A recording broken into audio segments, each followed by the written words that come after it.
Hi, this is Coach World TV. I'm Laurie Lawson, and my guest tonight is Heather Markle. Hello. Hello, Heather. Thank you for coming. Gosh, let me start introducing her, and then probably when I finish, the show will be over. But right now... Just get a pillow. Yes, relax. I have a long thing to do.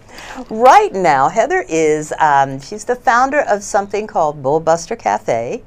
You may notice that there's a little cow on our desk, but we'll get her to talk about picolette in a few minutes. And she is also the founder, are you the founder of Cultural Transition? Culture Transition, yes. You are? Yeah. Okay. Yes, so she has many projects going, and she's also a member of the ICF NYC board. She's been on the board for 4 years now, I think. 4 years. Wow. And recently has become the president of the group referral of a business referral group you. At the Manhattan Chamber of Commerce. Yes, so she's a little busy, so I'm really glad you got to schedule us in today. For you. Thank you. Only because you wore red. Yeah, yes, today everybody we see has red on, so it's, I don't know, 'tis the day. So I don't even know where we should start, but I think we should start. Why don't you tell us a little bit about how you got into coaching and all these crazy, wonderful programs that you started. Coaching kind of found me, I guess. That's my philosophy. It right? calls you and you go. It does. Yes. I kind of went to this, I had been exploring coaching actually for years, and I found this one program. I walked in the door, I did the introductory session, and it was like all of my chakras were in alignment. And I was like, I have to do this. It was the oddest thing. Yeah, I hear you. So it found me, and I got certified in 2008 and immediately joined the ICF chapter in New York City, and eventually got on the board of directors, and I started my first coaching business back in 2008, which was originally focused on work. I quickly segued into working with expatriates on the adaptation process. Tell us the languages you speak. You might understand why she decided to work with expatriates. Does nonsense count as a language? Yes. Okay, so that would be 7. I speak American English, sometimes with a British accent, French, German, Spanish, Italian, and a little Japanese. Wow. And was this a concentrated study that you decided to do, or have you lived in all these places, or both? I've lived in a lot. Let's see, I guess in 6th grade we had to choose Spanish or French, and I chose French. I chose French. Like I was going to live in France, but whatever. Whatever. And I had 3 years of high school French under my belt when I went off for a month to live with a host family and realized that textbook and classroom French was meaningless and useless. Exactly. Because the people there didn't speak any English. So I was actually, had to struggle to figure out how to, if I couldn't say chair, I had to like point to things and... universal language, yes. Yes, pointing, universal. And the experience of ultimately learning to speak another language fluently and have this robust communication and relationship with people because I spoke their language was so enriching that I just made it a mission to study everything else I could. Wow. And nice. that led to travel, and yeah, I lived in 4 different countries, and it's great. Fantastic. So when you're doing expatriate, just tell us a little bit about, because I know we really want to talk about the BullBuster, yes. But a little bit about expatriate and what the mission is of Cultural Transition. Sure. So Culture Transition coaching was about helping people to adapt to the social, personal, and professional challenges that accompany a move to a new culture. Typically we think of that when you move to a different country, but it's equally apparent when you move from the countryside to a big city, for example. So I would help clients to adapt to either all 3 of those areas, or we might pick one. And I developed a whole bunch of products around each of those, which I still sell. And ultimately, what happened was I would go to all these networking events and realize that people thought this was a fascinating niche, but nobody had ever heard of it. And yet, I knew all these other expat coaches, so I ended up starting an expat coach association and an expat coach directory, which I still run today. Wow, okay. And that's how I bring together serving expatriates around the globe and helping them reach the coaches that can serve them. So if I were the wife of a French man who is being Why? we can dream, yeah. who is being relocated to the United States, I could access your website and say, I don't know anything. Help me, and I need daycare. I need a job, or it's more you would access at this point the expat coach directory, and you would be able to see which coaches might be in or near the city or state that you're moving to, or and the then country. Consult them, and then you can work with them on the services they provide. We don't usually provide daycare. It would be no. I mean, but to say, okay, here's how daycare works in the United States, sure. and things like that. Or we might, if we didn't know, we'd be able to I want you to watch my kids. Watch my kids. I'm coming to town. I don't want me to watch. I need a babysitter. No, they would probably you be more naughty after. You don't want me to have kids, no. But anyway, we'll talk about all that later. Okay, so very noble, very noble. So tell me, how did you get into bull busting? And this is the name she chose, okay? It is. So what happened was I was doing the expat work, and I kind of realized that I was personally shifting in a new direction, which I think happens a lot with coaches. As we grow, we suddenly grow and transform ourselves. And that was happening to me. And at the time, I was in a relationship that I was unsure that I belonged there.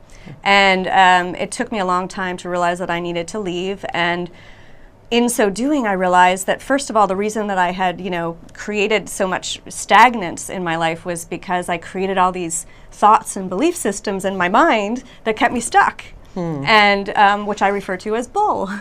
And the other thing that happened was when I stepped out of the relationship, I realized that what happened to me? Where did I go? I mean, that was the biggest sense. I was like, I really am disappointed. I miss these vibrant, alive parts of myself, and I don't get what happened to me. And I went through a process of reconnecting to myself, basically, my own authenticity, my own integrity, where, just relearning who I am. And that became the core mission of bull busting, is to help other people. I think a lot of us sort of, for various reasons, it could be relationship, it could be work, it could be many things, that we look at ourselves and we say, wow, what happened? I used to be so spontaneous. I used to be so joyful. I used to be funny, whatever it is. And, I find that people really want that back. And they think it's gone, but it's actually not. It's still there. And I just love lighting people up as I help them to reconnect to those parts of themselves. And that became, like I said, the main core mission of bull busting. Okay, now do people... And I know that you also you're really working with leaders and small businesses, but if someone who would come to you? Would it be that someone says, oh my gosh, I've lost myself? Is that doesn't seem to be... It's like Peter Pan. Yeah. Peter Pan comes by. So cows come to me. So obviously. So what happened is, I guess the people that would come to me, first off, there's my blog.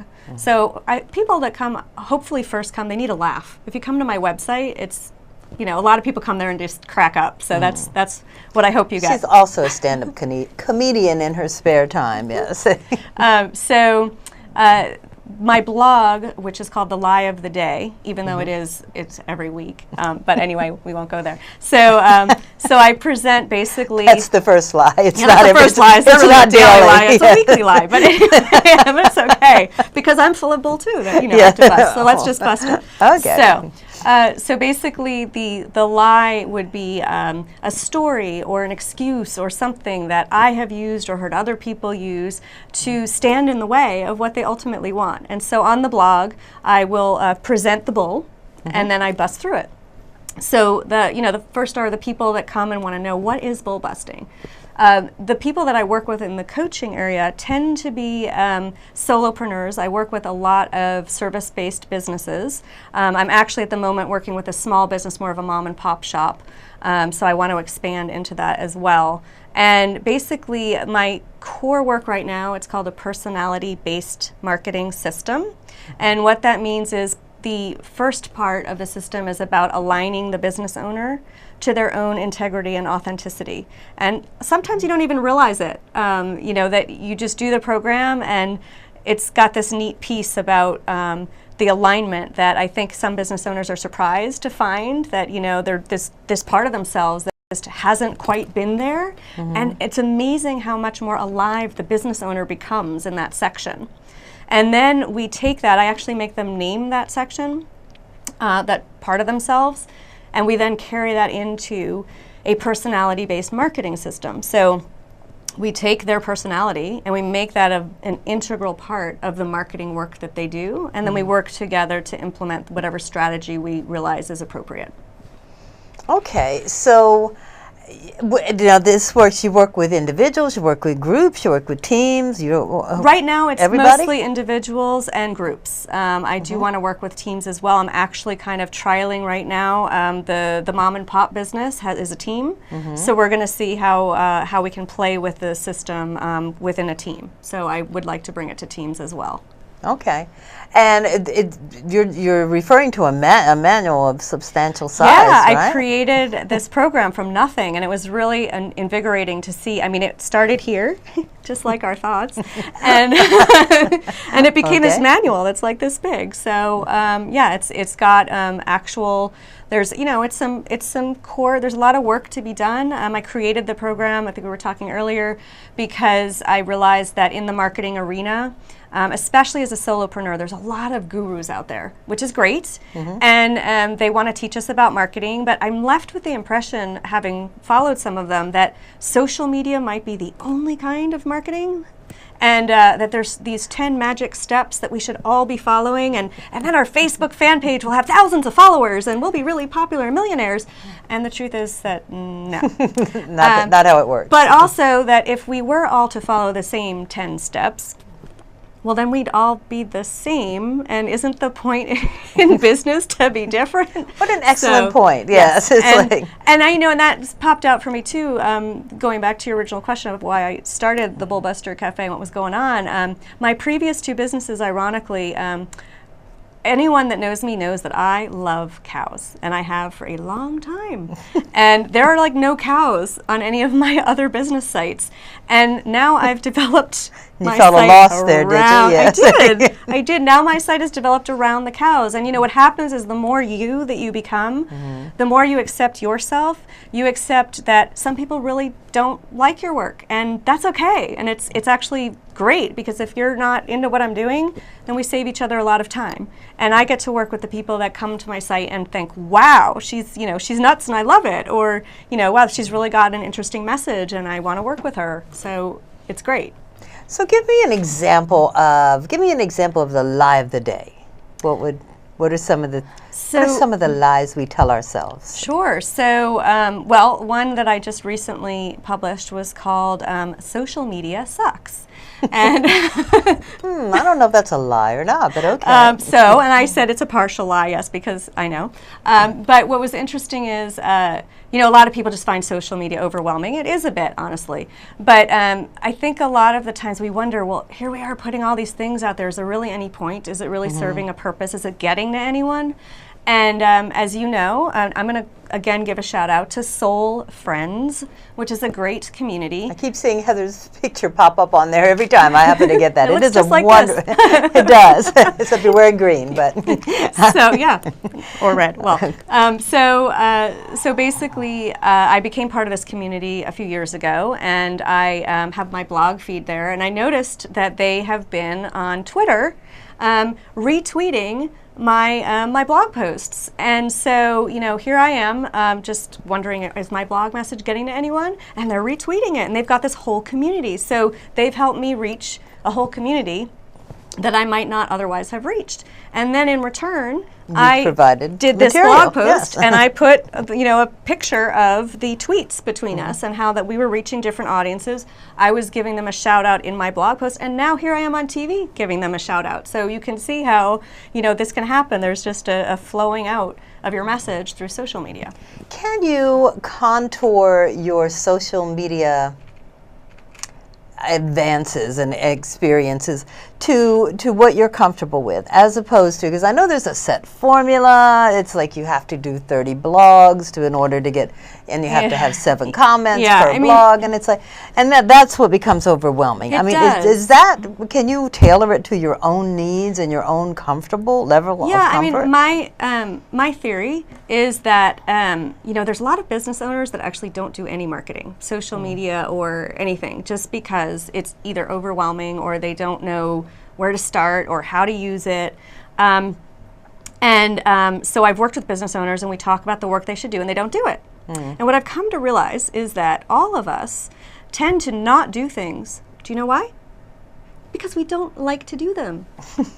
Which makes a lot of sense, right? yes. So my marketing work with people is about, what do you like doing, you know? And if you don't like writing or using social media, don't. Especially if the group of people you're trying to reach aren't on social media. Maybe for you, you're not going to use it. Maybe you're going to be one of those people that actually outsources your social media to someone else. I was just going to say, if your people are, then have someone else do it for you. Exactly. You know. So, I mean, unfortunately, it is true today in today's world that, you know, social media usually does have some relevance for most of us. But yes, whether you do it, you outsource it, whether you use it, you know, once a month instead of once a week, I mean, it really depends on you. And I think each business owner should really be free to use the skills that they love using in an enriching way that's going to allow them to go do the work rather than making excuses about why they didn't get it done. And I think maybe a good attitude to have is, well, let me experiment and see what's really going to work. And, you know, do I have to be this uncomfortable? But I think you owe it to yourself to try whatever because we all like a challenge, and we all can always go, oh no, I'm just going to do everything Stable uncomfortable. is a challenge, yes. Yeah, but it's we're stable so far. It might go flying. We're going to make it levitate later. Yes, cool. Can't wait. Yes. That'll be after the show's over. Yeah. You'll have to take our word for it. Yes. No, we have That's a little. No bowl. Yes. No, it is big bowl. We have a little wobbly table, but we're coping with that. So tell us what this lovely cow is doing. Can we get a close-up? We can do close-ups. I'm so excited. I'm so excited. So this is Picolette. She is French. And I kind of randomly came up with her name, and it turns out, so this is her story. Picolette, she's a very disappointed cow because she travels the world looking for the glass that's the right size, because she can never finish the last drop of any of her drinks because she just can't fit in the glass. And picolette basically means pickled. Is what I found out, which was, I thought I made the name up, but there's a French word, picoler, which means basically to drink too much or be pickled, so it was very fitting. So that's my story. She has her own Facebook fan page, and quite often you'll see her in some of Heather's regular pictures. Also, I think this is not unusual that she's out on a Monday night. It might be that she and I could be in the same place. That could happen. So that's the Picolette story, and she's actually the best so far. I was at the W Hotel in Atlanta earlier this year, where I met John Hamm and John Stamos. And instead of getting my picture with them, I got Picolette's picture with them. Okay. Yeah, so I'm looking for others. If you know a celebrity that would like their picture with Picolette, with a cow, please contact me. Yes. And what about your BullBuster cards, which are kind of cute? So, I'm sorry, Malik, we're testing you tonight. Can you do another close-up? Zoom in, zoom out. So as part of my personality-based marketing system, of course, we work with bowls. There are fear-based bowls and transformation bowls, and these are some of my fear-based bowls. So this one is relationship bowl. Okay. Right, got bowl. Then we have financial bowl. We have I like the money skirt. Yes. Yeah. Business bowl. And the last one I have to show is technical bowl for all those of us who are fearful of social media and the computer and the internet. And there's several more. Actually, there's 2 more in development. I just talked to that's the thing. We all have so much bowl that it's like a never-ending chain of types of bowl. So it's actually a really fun process. And I will be making them into a playful card deck in the future. Now, if we wanted to visit you and your bowls, where would we? You'd have to go in your mind. No. Yes. Where would we go? To my website. Okay. Or your home address, Yeah, whichever you or prefer. my home, that's true, actually. Or actually, no. usually when I'm out, Picolette usually does travel with me. So Yes. So you could stalk me, and then you would see her. But so it's www.bustyourbull.com. Right, and that's actually, at the bottom there. If yeah. Oh yeah. Well, look at that. It's at the bottom of the screen. Yes, it is. And actually, at the bottom of my website, you will see a row of clickable. It's very funny. Clickable. I mean, haha. Oh my goodness! Everything is a pun with me. I don't know if I can stand. What do we got? Another 10 minutes Thank of this? so all the bulls at the bottom offer you a chance to meet some of the bull busting herd and to check out there's a Facebook fan page. I'm on Pinterest. It takes you to a lot of different directions with the bulls. Okay. So what are your future plans? Right now, what you're doing, you're dealing mostly with small businesses? Yeah.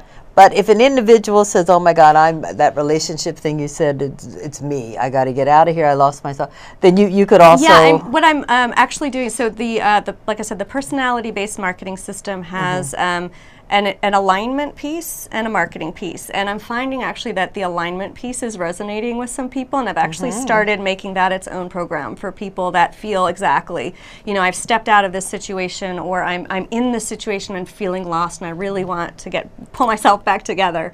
I want to work with those people as well. It's interesting because I do career transition, and a lot of people that come to me are like, "Oh my God, I climbed the ladder, I played the game, I played all the rules, I made it, I'm making a lot of money. I hate my life," and it's like, okay, we got to go back and find out what really brings you what makes your heart sing, Exactly. And it's, so I can see it. I love that you're doing it for businesses. I can see certainly the business owner should be aligned with what he or she wants to do. But also, I think it's so important for individuals to come into alignment, because I think when you get into a relationship, for example, you kind of mold yourself to what the other person wants and needs, and it's like, and sometimes it's easy to just let go of yourself. So exactly, and the other group of people that I think it works well with, just because I have so much experience with the expats as well. I'm looking at expat business owners that move to America specifically, and have to navigate the marketing culture of America, because it is, and actually if you go to my Facebook fan page, we just made the Culture Bowl, so you'll be able to see that there. Really fun design. Culture Bowl. I love my designer, he's awesome. So basically, it's a big shift, because the American marketing culture for many other cultures is really kind of arrogant and boastful. And if they behaved, I'm not surprised to hear her say that. but I mean those are things that are rewarded. They're here they are rewarded for you. You toot your own horn, and if you don't toot your own horn, you don't get the business. Yeah. And so it's really difficult to come here and realize, oh my God, how am I going to do this when this is the exact opposite of what I've been trained to do, and now how can I look at myself in the mirror every day and behave this way? And because the two get united, it's sort of like arrogance and marketing, and so working with those business owners to help them find a way that feels more comfortable and more authentic to do their marketing. Interesting, because I had a guest on here who has a business in America and also in Japan. And she said one of the biggest challenges is we are told, if you're in a board meeting, speak up, let them know you're there, talk up. And in Japan, in the Asian culture, it is considered totally disrespectful to speak out. And so when they get here, it's like nobody says anything, and it's like, why did they put him? Why did they transfer him here? He has nothing to offer. Yeah. So how do you meld those two? Do you make them aware that this is, and then help them practice to do it? Yeah, it's definitely about awareness. It's about also finding what is the stereotype, what are they relating in themselves to this behavior? Again, bull busting, yes. Right? It is. Yeah. It's a lot of bull busting. So you're never going to be without a client. I can guarantee that. Yes. It's kind of like weddings. It's a never-ending stream of business. Exactly. Yes. It's kind of funerals. Nice. Yeah. I was going to say, but little down, but that's the holidays are coming. Trying to be optimistic. All right. I'll go with yours. Weddings. Okay. So first came cultural transition, and then you decided, because you were seeing that, you know, some of these myths, or not myths, I guess just culture habits, could be broken. They're not written in stone, and they're not, you know. I worked with actually a friend of mine from Germany, and who had a business opportunity that required some follow-up.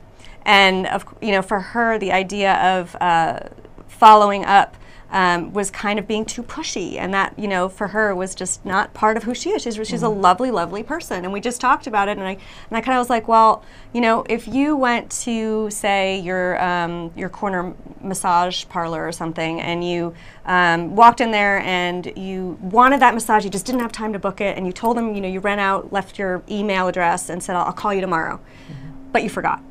If they contacted you next week and said, hey, I'm sorry to bother you, but you had said you were going to call us and you didn't, I mean, would you be upset that they reminded you? And she's like, no, because I wanted that massage.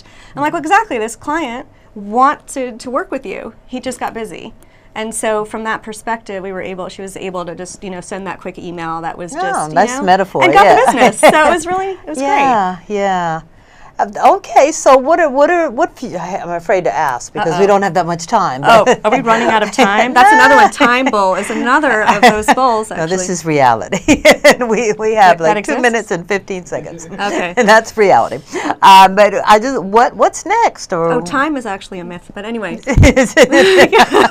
Well, we don't have time to talk about that, but what's next? Yes, what's next for bull busting, or is that where your heart lies? I want some figurines. If anyone knows anyone that makes figurines, bull figurines, I want to make like action figures and keychains out of the bulls. We'll do a shout out and see what we get. I wouldn't sit by the phone waiting, but go ahead. No, but actually, so you know, right now, what I'm really revved up to do is bring out the personality-based marketing system in a bigger and wider way. I'd ultimately, in the next year, I'd like to also write a book that kind of integrates those philosophies and makes some of the work available to people. Maybe they don't want to work with me, maybe they kind of want to like take home part or all of the program. So working on a way to make the program available to people. So make it in sections, So now for the personality alignment marketing, that can be an individual, that can be a small business, that can be a VIP executive. Yeah, I mean, I do it in a VIP day, or actually 2 days. It can be, I just did a group teleclass. That can be several people on the phone, or it can be working one-on-one on the phone or in person over either the 2 days or over a period of time, depending on how the client wants. But whatever the circumstance, you are there as the coach to guide them through. Exactly. And the material that they get is theirs to keep. It's theirs to keep. I created it, and it's theirs to keep. Okay. Yep. And would you also take that program and tailor it toward a small business if necessary? I'm willing to do it, absolutely. Yeah? I mean, I learn something with every client I work with, and actually have been, you know, updating the program every time, because it's great, because, you know, what one client teaches me gets to be information for the next. So well, that's it. A coach's job is never done. It's so true. And that's good. That's what makes it interesting, and that's probably why we do it, because we can help others and learn at the same time. Yeah. So it all turns out to be good. Well, I can only say, you can see this is a busy lady, so I have to say thank you for making time for Coach World TV. Thank you for having me. And I want to keep it up. Let me know what you're doing. Okay. Thank you. Thank you, Heather. Bye. Thank you.